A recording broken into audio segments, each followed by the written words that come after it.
Thank you for listening to my daddy's podcast. Please subscribe to our channel. All I gotta say is, who dat?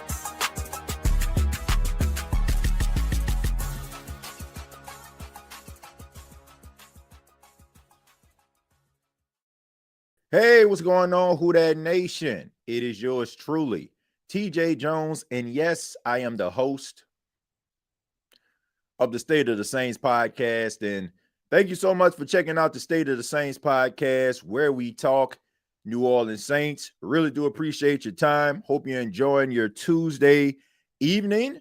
Hopefully you're staying as warm as I am right now. I'm in a crib, man. I mean, the temperature was about 30 degrees outside, man. I said, no, sir.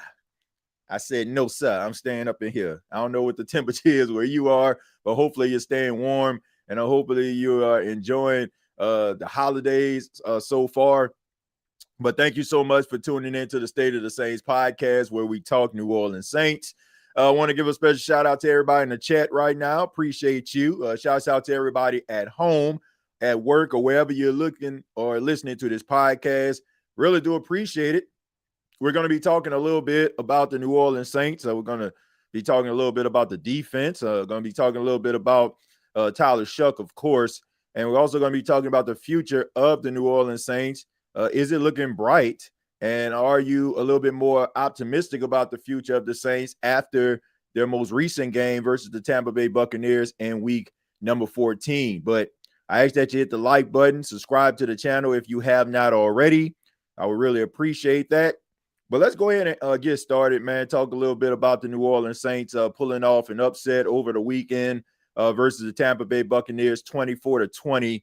Nobody really expected for the New Orleans Saints to get the victory. The Tampa Bay Buccaneers are trying to win the NFC South. They're lock in step with the Carolina Panthers right now and couldn't really afford to lose a game versus the Saints. So pretty sure a lot of people thought that maybe the Saints would have dropped that game, but probably was just looking for the team to play a little bit better than they did the week before, which left a bad taste in everybody's mouth versus the Miami Dolphins. But, the Saints not only played well, but they put together their best game of the season as a team, playing complementary football, offense, defense, and special teams working together to get a victory, which is very optimistic, for a Saints fan.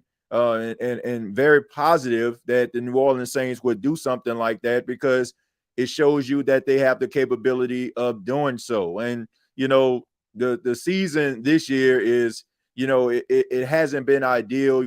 Of course, we know the Saints have been eliminated from playoff contention, so there won't be any playoffs, but there are some things that they can actually play for. And I alluded to that last week when I was talking about the team. I said that this is a defining moment for not only Saints players, but also head coach Kellen Moore, because I felt as if the New Orleans Saints would have looked at the fact that they were eliminated from playoff contention, and you have players out there basically already making plans for the offseason already and not focus on the game, that would not be a good look for Kellen Moore.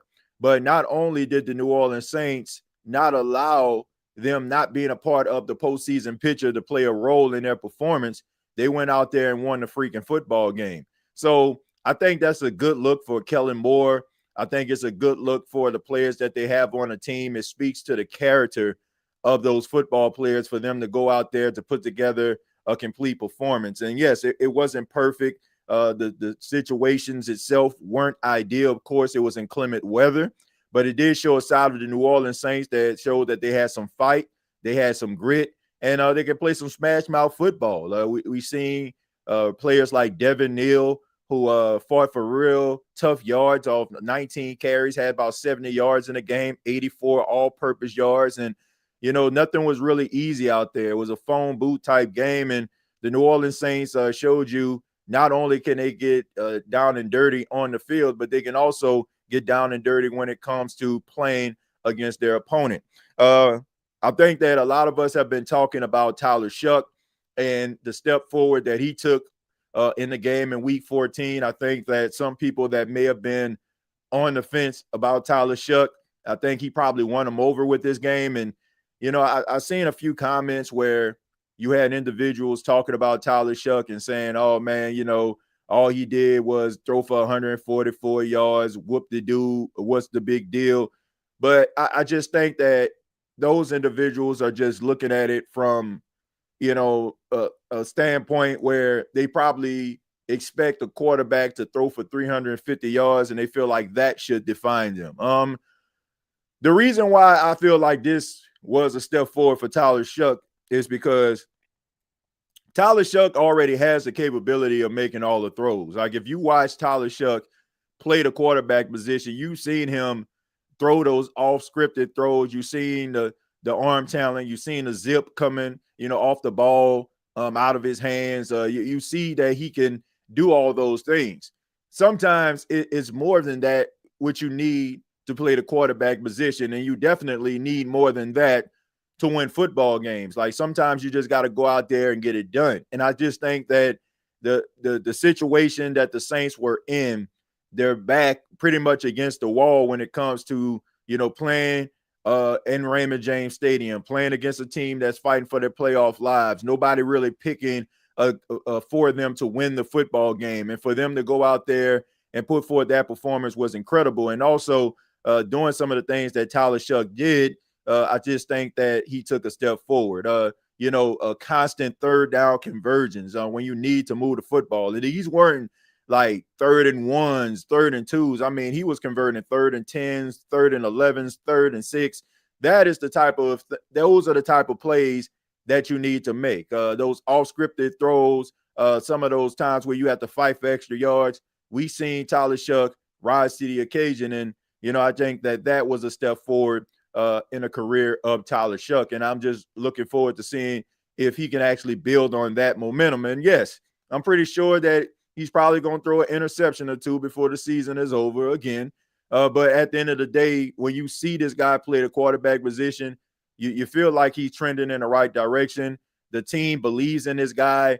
And, as the Saints continue to build offensively, I think his confidence is going to continue to grow, as well as those other offensive players. I mean, it was a collective effort for them to get the victory. But most importantly, it was Tyler Shough that took the team on his shoulders and carried them to victory. And that's what you want to see from your quarterback from time to time. Now, he doesn't have to do it every single week, but to know that he has the capability of doing that, that is something positive that we all can put in our back pockets and know that Tyler Shough has that capability of doing that. Also, the improvement of the defense. The defense has improved, which I don't think a lot of people were paying attention to. I think a lot of us were shocked when the graphic came up that said that the New Orleans Saints were 12th in total defense this season. And I think, it gets passed up because when you're losing football games, like nobody cares about stats. Like you have to be the biggest, analytic guy or analytic woman for you to really know who's leading what on this football team or who has how many yards or how many touchdowns, especially in a losing season like the New Orleans Saints have. I mean, we all know what the deal is. Nobody really pays attention to that type of stuff. But to know that the New Orleans Saints defense is trending in the right direction is a plus. What you have right now is a bunch of young players. And the best thing about the Saints being 12th in total defense is the fact that they're an unfinished product. Like there's a lot of Dennis Allen guys playing a 3-4 defense, playing Brandon Staley style of football. Now, you can look at this two ways. You can look at it in a way that the Dennis Allen guys are starting to develop and get better on the defensive side of football.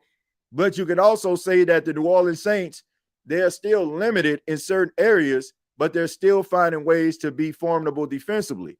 So if they go into the offseason and add some more pieces, maybe add a bigger interior lineman, a guy that can help them stuff the run, maybe a hybrid linebacker slash pass rush, edge rush type guy that can get you double-digit sacks, or maybe get a ball hawk in the secondary, or maybe all three. Who knows? Then the New Orleans Saints defense could possibly be a top 5 defense, because that is what's missing. And this is the best thing about this whole Tyler Shough development. You can actually go into 2026 not being concerned about the quarterback position, which some of us felt that maybe they would have been. And we're looking at guys like Fernando Mendoza and Dante Moore and Lenore Sellers and Ty Simpson, quarterbacks that are going to be coming out in 2026. Now that Tyler Shough seems like he is going to be the guy and making a statement and making himself a part of the plans for 2026, this opens up an opportunity for the New Orleans Saints, who are probably going to be picking in the top 5 to select a really talented defensive player that they can add to the defensive side of the football. And if that happens, then you can have an even better defense. I mean, the New Orleans Saints defense, to me, they still leave a lot to be desired. That's what was the most shocking thing about them being 12th in total defense, because it's not like they're just getting sacks every week. It's not like you're just seeing these lights out performances. You're seeing a feast of famine type defense, but they're buckling down where they need to. Like we looked at the game versus Tampa. Tampa, they ran 7 fourth down plays. I don't think I ever heard of a team running 7 fourth down plays in a modern day football game. Most of the time, you'll see that like on Madden when you're playing against your friend or something like that. They're going for it on every down. You'll probably see something like that. But the fact that the New Orleans Saints were able to stop them on 5 different occasions, that's pretty incredible. And also them being able to stop the run on some of those short yardage situations and getting the ball back to the offense, that is something that you can actually build on. So credit to the New Orleans Saints defense for getting it done. Not the greatest defense that we ever seen, but knowing that they're still playing hard despite the fact that they're a 3-10 football team is something that I think that a lot of Saints fans should be proud of.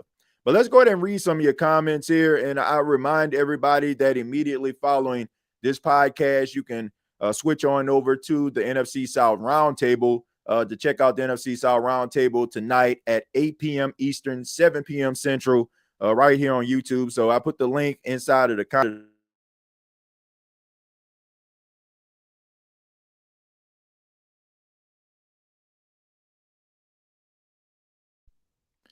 I apologize. I know I probably muted myself, man. I have a right next to this audio box, and sometimes I hit it and shorts out on me. All right, so anyway, I'm putting a link inside of the comments here. And it says, man, I still can't believe Isaiah Foskey played for the Bengals. I mean, is he playing or is he just on the team? I mean, I know he was playing for the Bengals, but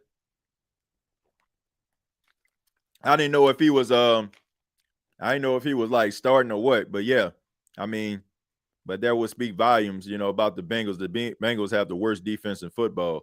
Defense has jumped significantly in the ranks. Yeah, I mean, the defense has definitely improved, man, which is a good thing. Saints fans taking over the roundtable again. Well, I hope they take over the roundtable every single week, even if they win or lose. The roundtable will be fired tonight. Wonder if the Sucks fans will even show to eat their humble pie. They might show up. I'm pretty sure they will. TJ, it wins like this. That boy boils my blood, man. We lost so many one-possession games beating ourselves with penalties and poor play calling. We could have easily been a 9-10 win team with more discipline. Well, you kind of live and you learn, King Arthur. This is a team that was just trying to figure it out. But it also speaks to the development of this team. King Arthur, maybe at the beginning of the season, they weren't capable of, winning games like this because you had a lot of young players out there still trying to figure it out. It seems to me that you're seeing some players come into their own.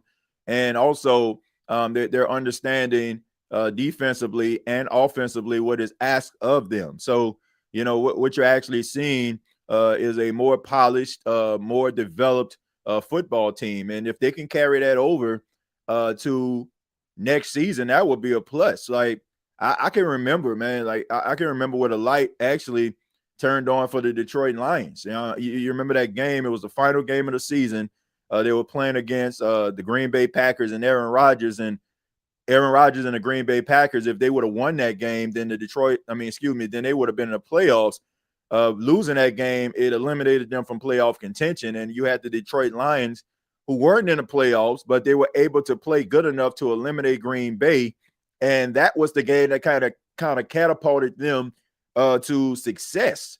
When they started to win these football games, started to be a top seed, started to put together some really good seasons. So maybe this could possibly be the start of the New Orleans Saints turning a corner. Now, I'm not going to compare them to the Detroit Lions completely. I mean, I think that if you want to be optimistic about it, I'm not going to say, well, the New Orleans Saints beat Tampa and this was the start of something great. I mean, I don't know that, but a lot of times you start to see the development of these teams and you start to see them like kind of catch fire and figure out who they are and what they are as a team collectively, and they end up playing some much better football. So I think what you're actually seeing is the development of team chemistry, understanding the assignment from coaching to personnel, and I think you're probably going to see some better football. But I also think you're going to see some boneheaded football down the stretch as well, man. That just comes with the territory of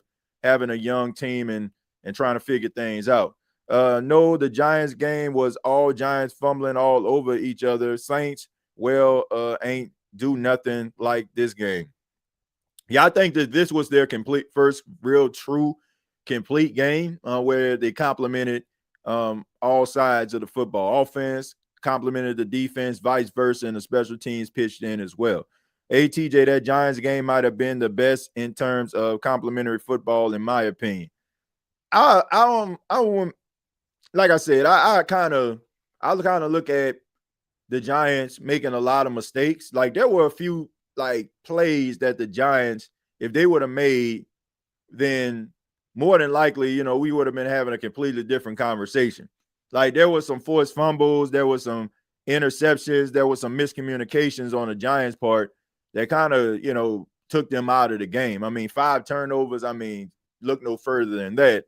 But I just think that when it comes down to it, like what it can actually look like, Keen Arthur, like you're seeing the offense. Okay, the offense couldn't convert, so the defense had to go out there, get the ball back to the offense. Okay, the offense getting it right. They're driving down the field. Your special teams pitch in with a field goal. The running game like start to work. Like you had the running game working. You had your third down conversion rate working. You had your quarterback making plays. You had your defense out there generating turnovers, and you're getting their hands on the football. You had sound tackling.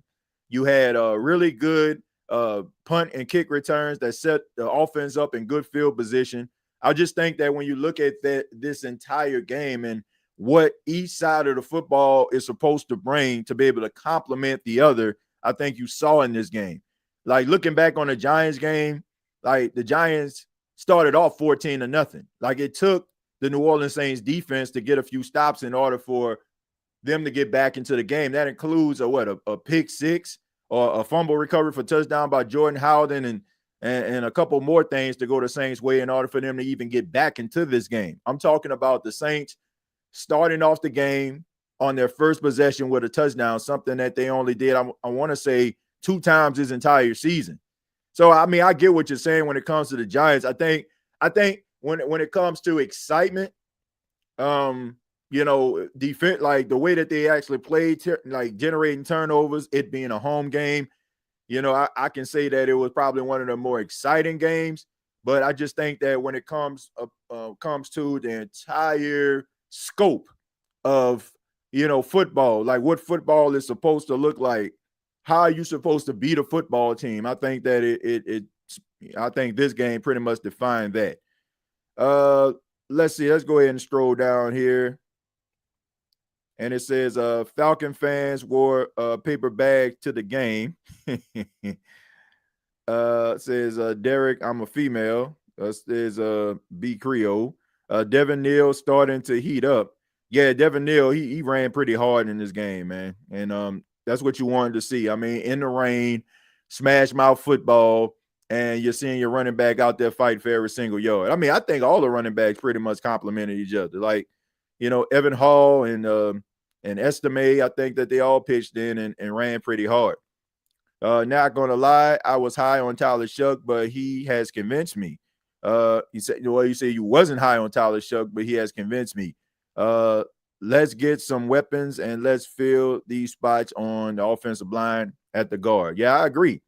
Yeah, I think he won a lot of people over in this game on Sunday. And I feel bad for people out here that just still trying to convince themselves that this guy is not good at the quarterback position. Like, what you're actually seeing right now is something that Saints fans haven't seen since Breeze left. Like, when was the last time you seen a quarterback put the team on his back and just said, man, look, we about to win this damn football game? Like, when the last time did you see that? Like, we all know that Tyler Shough has arm talent. Like, we know it. Like, you can see it. Like, you can see him throwing the ball down the field. Like, there were a couple plays where you can say, like, let's just say, for example, if Chris Olave would have caught that pass versus Miami, we're having a completely different conversation about him. And you're talking about going into this Tampa game, reinforcing what you feel even more. Like, I just want people to kind of get away from, this quarterback had 300 some odd yards and 3 touchdowns and yada, yada, yada. Like, that doesn't mean that is, what you supposed to be like, and that defines great quarterback play. Like, sometimes you have to look at how the quarterback was able to facilitate the game. How was he able to keep his team in the game? If his team actually won the game, did he make some plays? Because, look, it was a rainy day. Tyler Shough was 13 of 20 for 144 yards, no passing touchdowns. But it was a game where the ground game had to reign supreme. And he was able to make some things happen with his legs. He was able to make some things happen by improvising plays. He was able to make some things happen and keep the clock moving by converting on third downs. And those are the type of things that you actually need. You need your quarterback to be able to come through in the clutch from time to time. So him having the capability of doing that on top of having the arm talent and the skill set to play the quarterback position, I just think that it adds to the dynamic. And it gives you this belief that, man, if the Saints' backs are against the wall, they have the capability of being able to come back into a game because this guy has the capability of using his legs as well as his arm in order to get the Saints back in it. So I don't care about 300-yard games and all that kind of stuff and I definitely don't care about if a quarterback throws an interception, which it seems to me like that's a deal breaker to decide like if a quarterback is good or not. Like, I don't get it. But I just look at the way that the quarterback approaches the game and how gritty, how tough he is in adverse situations. And I just think that he's checking all the boxes. Like, you have to admit that the offense and the pass catchers are much better with him at the quarterback position. Like, you're seeing other players pitch in and make plays, and it's because he's a part of this lineup. Like, we see Devon Vele, seems like he's starting to become like his top target. Chris Olave is making plays. Juwan Johnson in the middle of the field is starting to make plays. Devin Neal in the backfield. So you're seeing guys make plays and come through in the clutch. And, it speaks to the development of Tyler Shough and also the chemistry that he is creating with his wide receivers and pass catchers. Thing is, Shough arm talent was never a question mark, TJ. I figured the kid would get better as the game slows down for him. Yeah, I mean, that's a plus also. The fact that, he was able to sit on the bench. And I know that, a lot of people were critical of Kellen Moore for, oh, man, they drafted a quarterback in the second round and they got him sitting on the bench. He ain't ready. And, the argument was, oh, he's 26 years old. If he ain't ready now, when is he going to be ready? But, having a quarterback coming from the collegiate ranks to the pros is a completely different ball game. Like, age doesn't mean that everything is going to slow down for you. You still have to develop no matter what you're trying to do. So the fact that the New Orleans Saints kept him on the bench, allowed him to kind of go through the process of being a part of the scout team, seeing the ins and outs of how you need to approach the quarterback position, coming to practice, leaving practice, how to prepare for a game, the ebbs and flows of the game, being able to listen on the sidelines when adverse times arrive, calling plays, like all of those things, all those mental reps are helpful. And now we're seeing him, who has sit on the bench for a couple of weeks, and Tyler Shough now, that's paying dividends for him, because every single week you see something from him that you didn't see the week before, and it is a positive thing. Like, you're not seeing him, turning over the football just in ridiculous ways. Like, even that interception that he threw to Chris Olave, that was more of a miscommunication. He was expected for Chris Olave to continue up the field. He didn't realize that Chris Olave was running a stop.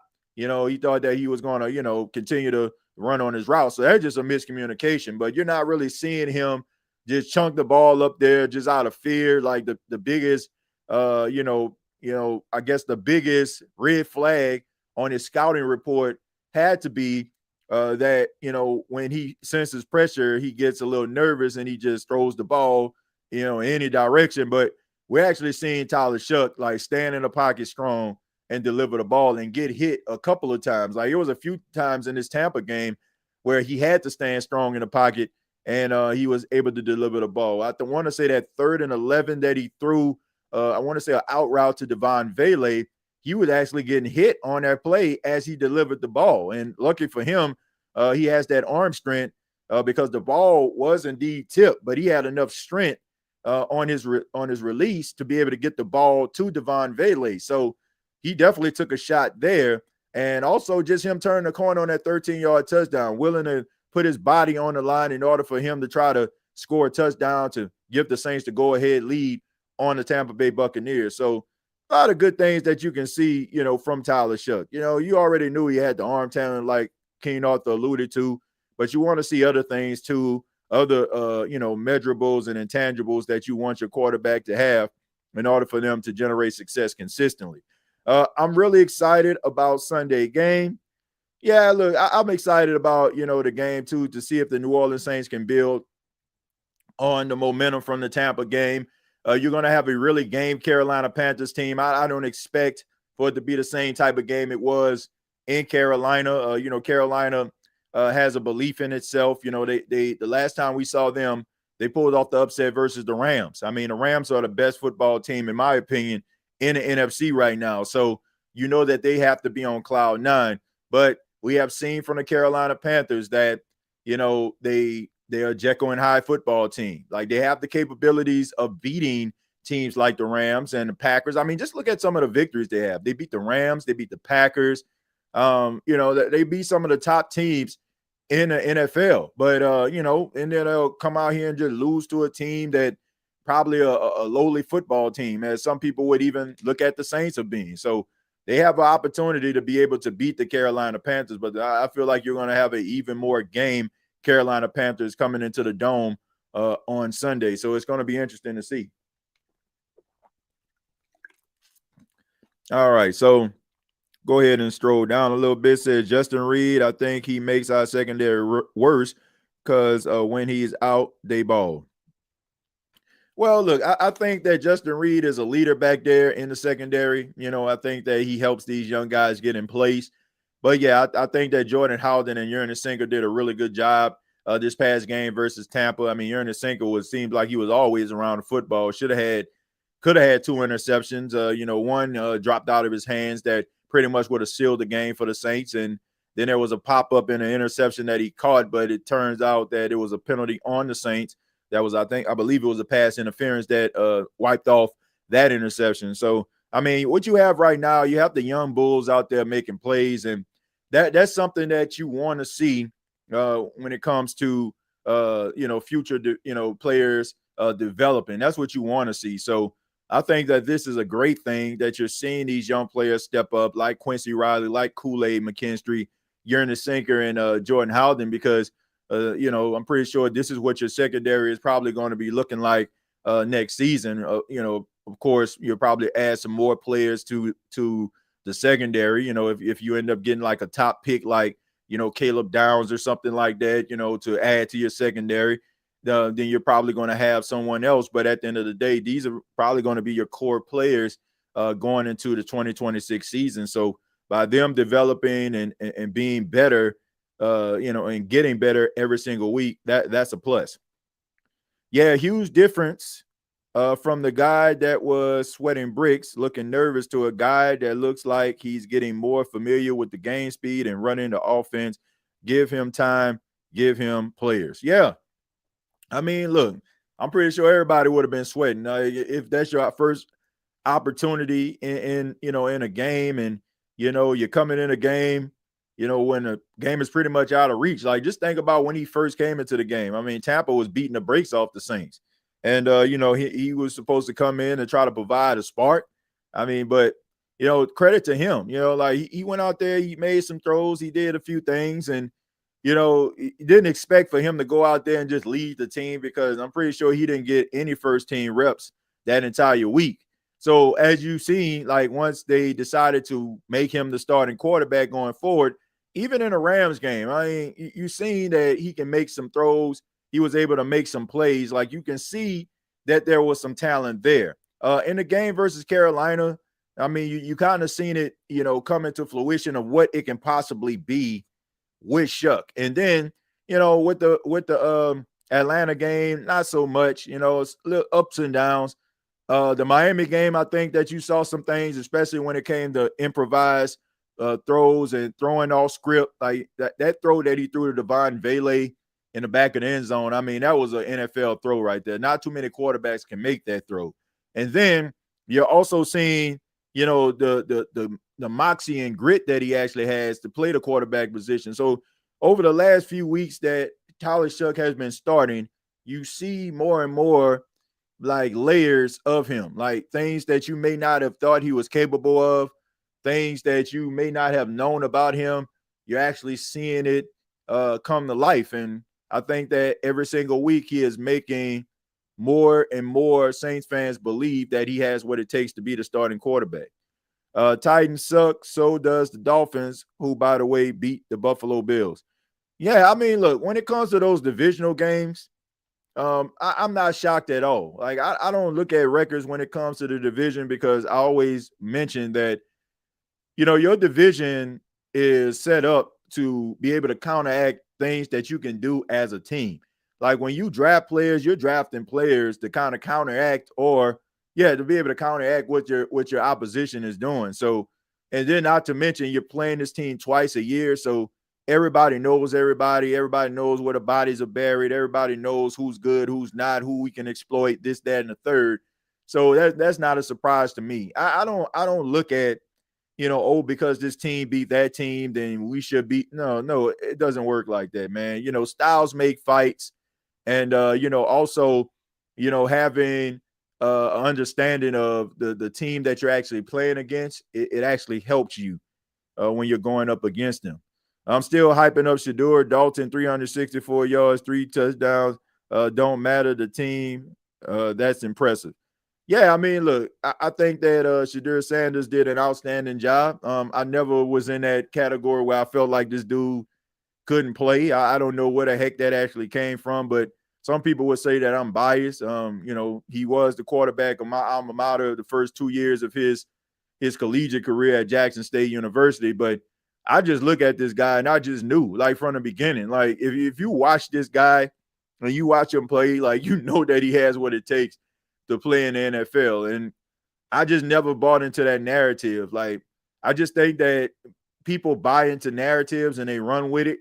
And I just never bought it. Like, if you look at how this guy plays the quarterback position, the energy that he instills inside of his teammates, and his willingness to go out there and ball out, like, you knew that he was going to succeed. So I just knew it was just going to be a matter of time. I think a lot of him sitting on the bench had a lot to do with, the NFL, like, they want you to understand that nobody's bigger than them. And they also control the narrative as well. So we got to keep that in mind. But at the end of the day, I'm proud of the performance, and I don't think that's an outlier. I think he's going to be really good for the Browns. Difference between SR and TS. TS throws. I guess we'll talk about Spencer Rattler and Tyler Shough. Tyler Shough throws players open. Spencer Rattler hits the open receiver. That's why there wasn't yak with Spencer Rattler. Spencer Rattler handles the pocket better. Well, look, there's two different ways that you can approach the game. And look, I don't think that Spencer Rattler is a bad quarterback because the Saints end up going with Tyler Shough. Like, I just think that when you look at these two quarterbacks, they can win in two different ways. And what Tyler Shough brings to the table, it helps the New Orleans Saints to be able to win based on how this team is structured right now. Like, if you were to take Spencer Rattler and put him on a team that had a better defense, a running game, and some pass catches, they can get the yards after the catch, after, break free after he throws a pass to him, I think you'll see Spencer Rattler shining, thriving, but sometimes you need a quarterback, in the Saints case, that is going to make a play, that is going to extend the play, that's going to be able to stand strong in the pocket, that's going to be able to, be able to see over the line. Like, I want people to understand, like, that does matter. Like, a quarterback's ability to be able to see over the line. Like, he's 6'5", and being able to see over these offensive linemen, to be able to deliver the ball on time, in stride to these wide receivers over the head, like, that kind of stuff matters. So I don't think that either quarterback is bad. I just think that sometimes certain quarterbacks need certain things in order for them to succeed. So I don't think that because Tyler Shough is playing well, that's an indictment on Spencer Rattler. Like, I don't think so. I think that, both quarterbacks thrive in different situations. TJ, only PJ Williams knows where the bodies are buried. Yeah, pretty much. I mean, he stayed around for a long time. Shough, the best rookie quarterback. I mean, he got some good rookie quarterbacks out there. I think that Jackson Dart has had a really good rookie season. Just think that, I don't know, man. He plays a little reckless. He has to be a little smarter, with some of the runs that he makes. Ain't no used to be. Exactly, TJ, most accurate quarterback in CF history. Let's see, it was always in you. Angela, is that you? I guess we just talking to each other now inside of the chat. Said his height is definitely a plus, but it does make him look a little awkward in the pocket at times. Well, look, that's all right, because, like, he can look awkward in a pocket, but as you can see, man, I mean, he's not a weakling back there. Like, anytime you can fight off Villa sack, like, man, Villa is definitely like about 350, 360, right? That's a big man. But for you to be able to break a tackle of Villa and go around the corner and score a touchdown, like, that shows you the strength that he has, man. I mean, look, Tyler Shough, he's about 6'5", about 225, 230. And, if he's probably like 225 right now, probably late on in his career, we're talking about maybe him getting up to about 230, 235. So that's mean that he's going to be a unit to try to bring down. And, I mean, you hate to, like, overreact, but, like, when he was running like that touchdown, it just gave you like some Josh Allen type vibes, right? Some big Ben Roethlisberger type. That's why I tell people, like, when I look at him, like, he has like traits like Big Ben Roethlisberger, like when he be able to improvise plays where he holds on to the ball to try to get his wide receivers to break off the route to make a play. Now, I do feel like that's the reason why he gets sacked as much as he does, because he tries to hold on to the ball sometimes when, he wants his wide receivers to break off routes to play a little bit of park ball. But it's good to see that he can actually break off tackles as well, man, and be able to extend plays. And, it doesn't matter how awkward he looks as long as he goes out there and he's making plays. Shough put on some size, and the Saints will have their Josh Allen. Let's see. We need that pass rusher to pressure the quarterback, possibly get sacks, turnovers, mistakes, etc. Yeah, I think the Saints definitely need a double-digit sack edge rusher. I think you have some guys that can get to the quarterback, but not as often as you would like. TJ, I respect your opinion, bro, but no matter what, I just don't like people getting all excited, putting up good numbers, or beating trash teams, rather beating playoff teams. Said, I just don't like people getting all excited, putting up good numbers, or beating trash teams, rather beating playoff teams. Look, I get what you're saying, Dalton. I understand that. I don't look what my excitement comes from when it comes to Tyler Shough and his performance had nothing to do with who they played against. It's the fact that look, I would, I just think that it takes more than just delivering the ball to your wide receiver to play the quarterback position and be successful at being a quarterback. Like, you need other things that are inside of you, that are instilled inside of you, in order for you to find success. And sometimes you can see that in games where a quarterback doesn't throw for 250, 300 yards or 3 or 4 touchdowns. Sometimes it can just be in some of those games where you just got to make a play and you got to make things happen. And when you do that, then guess what? I think that, people start to believe in you. That's when people start to feel like, man, we got ourselves a gamer. We got ourselves a running back. We got ourselves a wide receiver. Like when you can make those tough contested catches as a wide receiver. Like, you think about Michael Thomas. Like, Michael Thomas wasn't the fastest wide receiver you ever seen, right? But he had vice grip hands, and anytime they threw him the football, you knew he was going to come down with it in a clutch situation.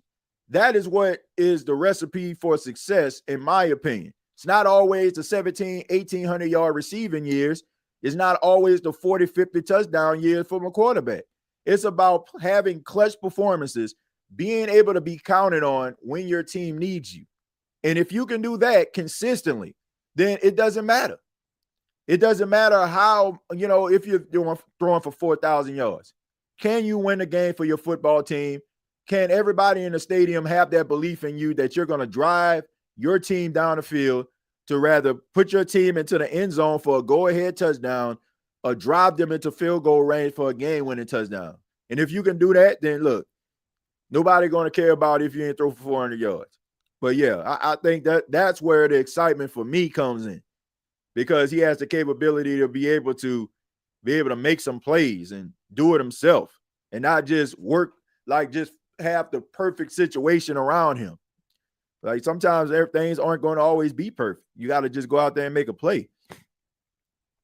Got to give Shough some extra love for giving me a reason to watch a live game, because, man, it's bad out here, straight slow. Yeah. I mean, at least you got something to look forward to. I mean, but these young players give you something to look forward to. They really do, man. I enjoy watching these young players play. TJ, you think the line gets blurred when guys play well in a new system versus a contract year? Basically, how do you really know if a guy is competent at the position, phoning it in, or it's the team? That's a good question. And the answer to your question, King Arthur, is you don't know. A lot of teams may look at the first few years of a player, and they may look at the player in a contract year, maybe playing with a little bit more inspiration, playing more inspired football, right? But sometimes you got to make sure that what you're actually seeing is indeed that, because sometimes you'll allow a player to leave because you feel like, well, maybe they just playing with empty pockets, right? And when they get paid, then they probably not going to give you that same production. I mean, the Saints kind of did that when it came to Trey Hendrickson. Like, Trey Hendrickson had 13 sacks on his way out of New Orleans, right? They didn't sign him. They decided to look at it like, oh, man, he was dealing with neck injuries. He's going to be injured. Well, we're going to let him go out here and test free agency. And the next thing you know, he has back-to-back 17 sack seasons. Now, Trey isn't playing this season. He's been dealing with injuries. But, at the end of the day, like, that was a miss. Like, those 17 sacks could have belonged to the Saints if they signed him, right? But you really don't know. Like, I look at Mark Ingram in his final year with the Saints when he was playing with empty pockets. Like, he had his best season, and the Saints decided to, extend him, for a couple of years, and him and Alvin Kamara, went out there and they complimented one another and had some really good seasons together, right? Then when he left, he went to Baltimore, got paid, had his best season statistically. So, look, you never know. You just basically got to look at the guy that you drafted, his mental makeup, all those injuries really playing a role in his success or his lack of success. Like you got to look at those things, but you really don't know. Like you basically got to kind of look at the player and who you actually drafted to see, okay, if this guy, if I paid him, if he's going to give me the same type of production as he did in his contract year. So you really don't know. Just stay out of it. I told TJ a truth, so lay off. No, Cesar Ruiz sucked. He got time, paid, everything. He sucked. Yes, Cesar Ruiz is not it. They need to go ahead and allow Cesar Ruiz to get up out of here. Get up out of here, man. You can do better in the interior. TJ, considering the recent productivity of Tyler Shough, are you confident in him starting next year? If so, where do you go with our first pick? Well, look, I'm confident in Tyler Shough. I think that he has shown enough. At least if you build around him, he can make some things happen. I would go defense in the first round. Like with my top pick, I would try to get myself a top edge rusher, interior guy. If one is available, you're probably not going to get Arvell Reese. If you're picking number 5, I mean, if you lose next week versus Carolina and a couple more teams lose, then you might be able to move back up. But if you can get Reuben Baines Jr., if you can get Arvell Reese, if you can get like one of these top pass rushers, then I think that would be something that would help the Saints tremendously. What the Saints are missing is a double-digit sack guy. Like if the Saints can get themselves a double-digit sack defensive player, a guy that just goes after the football and just makes it really, really tough for a quarterback, then you got yourself something. But, yeah, I think that he has shown enough for you to at least feel that he deserves to be the starting quarterback next season. So, yeah, but I would definitely go defense. Let's see. I'm going to act a damn fool at the round table. TJ Jones, if offensive and defensive linemen are going them extra credit on the field against Tampa Bay 2 days ago, I hope the Buccaneers and Falcon fans are choked all the time on the round table. Well, look, I mean, Atlanta Falcons, I mean, they're in shambles right now, and Tampa still has a chance to win the division despite the fact of losing to the New Orleans Saints. I'm going to take a few more, and then I'm going to go ahead and get up out of here, folks.